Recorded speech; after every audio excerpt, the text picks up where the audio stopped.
Hi, I'm Captain Steve for BoatTEST.com, and today we're talking about the problem of roll on a boat and how problematic it is. But we do have solutions to this problem, and I want to discuss some of those with you today.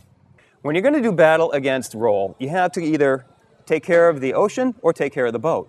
Well, it's kind of hard to stabilize the ocean, so we'll look at stabilizing the boat. And up until now, there's been two really popular methods. The first, active fin stabilizers. They're really fins that just come out the bottom of the boat, and they work like airplane wings. When the boat tips to one side, the wings will turn, and that'll help stabilize the boat using the resistance of the water against the fins. The problem with that method is it's expensive. You've got a lot of hardware sticking out the bottom of the boat. It's very susceptible to damage. The second method for taming roll on a boat is with paravanes.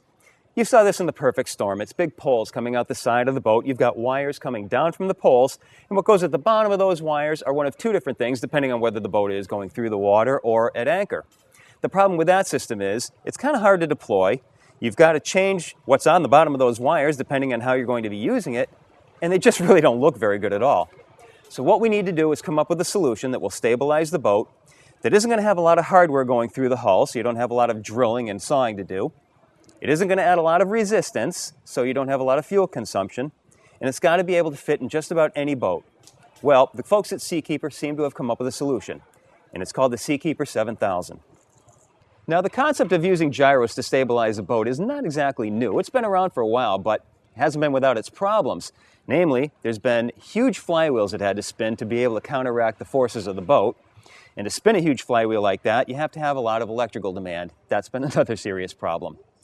SeaKeeper has found a way around those problems by using a smaller flywheel. It only weighs about 450 pounds, and they get it spinning a lot faster, 10,000 RPMs.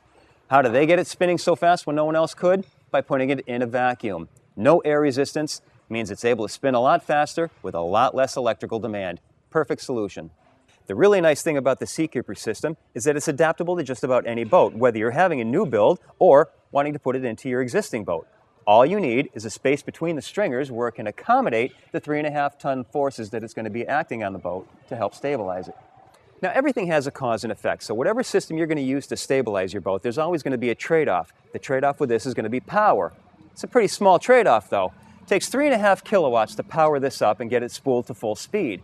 Once it's up to full speed, however, then the power consumption drops down to 1.5 kilowatts. If you're at a dock, then you're going to be able to use shore power to power the SeaKeeper. But why are you going to want to use stabilization while you're at a dock? Well, what if you're having a party on board? Then the wakes of passing boats are going to start rocking your boat all around, and then stabilization becomes a problem that the SeaKeeper handles quite nicely. Now, if the mechanics of the system aren't simple enough, the operating is even simpler. This is the control station that goes up at the helm.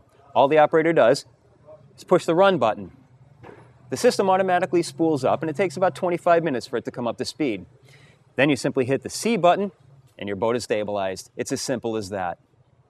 So it looks like finally, thanks to the folks at SeaKeeper, we've got a solution to a problem that has plagued boaters all over the world. And they've done it in a very simple manner with only one trade-off. It needs to have a continual electrical supply. And that's not a bad trade-off considering most of us are going to have the generators running the whole time anyway.